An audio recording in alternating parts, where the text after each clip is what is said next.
જૂનાગઢથી હાલ મહત્વના સમાચાર સામે આવ્યા છે, જ્યાં માળિયા હાટીનામાંથી આ વિગતો પ્રાપ્ત થઈ છે, જ્યાં નદીઓમાં ઘોડાપૂર આવી ગયું છે। મેઘલ નદીમાં ઘોડાપૂર આવ્યું છે। માળિયા હાટીના પંથકમાં 2 કલાકમાં 36 મિલીમીટર વરસાદ ખાબક્યો છે। માળિયા હાટીના પંથકમાં નદીઓ ગાંડી તૂર બની ગઈ છે, તો વ્રજમી ડેમમાં નવા પાણીની આવક જોવા મળી રહી છે, ત્યારે હજુ પણ વરસાદી માહોલ યથાવત જોવા મળી રહ્યો છે।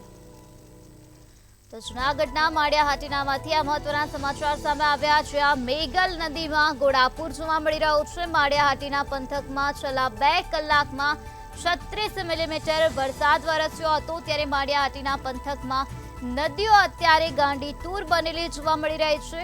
હજુ પણ ત્યાં વરસાદી માહોલ યથાવત છે, તો વ્રજમી ડેમમાં નવા નીરની આવક નોંધાઈ છે।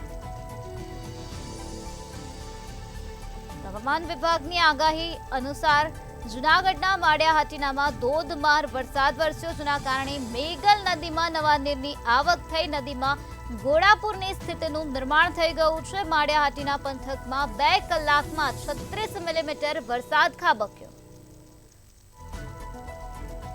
માળિયા હાટીના પંથકમાં નદીઓ અત્યારે ગાંડી તૂર બનેલી જોવા મળી રહી છે। વ્રજમી ડેમમાં નવા નીરની આવક નોંધાઈ છે, હજુ પણ ત્યાં વરસાદી માહોલ જોવા મળી રહ્યો છે। વાતાવરણમાં ત્યાં ચારોકોર ઠંડક પ્રસરી ગઈ છે, તો બીજી તરફ કુદરતી સૌંદર્ય પણ ખીલી ઉઠ્યું છે। વરસાદી માહોલ અત્યારે જૂનાગઢના માળિયા હાટીનામાં જોવા મળી રહ્યો છે, ત્યારે માળિયા હાટીના પંથકમાં છેલ્લા 2 કલાકમાં 36 મિલીમીટર જેટલો વરસાદ નોંધાયો છે।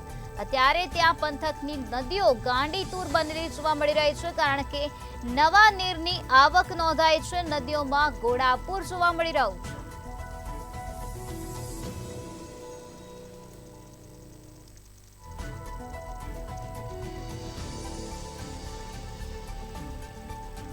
મેઘલ નદીમાં અત્યારે ઘોડાપૂર જોવા મળી રહ્યું છે, અને જોવા માટે અત્યારે લોકો ત્યાં ઉમટી પડ્યા છે। માળિયા હાટીના પંથકમાં છેલ્લા 2 કલાકમાં 36 મિલીમીટર વરસાદ વરસ્યો છે, તો બીજી તરફ વાતાવરણમાં ચારોકોર ઠંડક પ્રસરી ગઈ છે। લોકોને ગરમીમાંથી રાહત પ્રાપ્ત થઈ છે।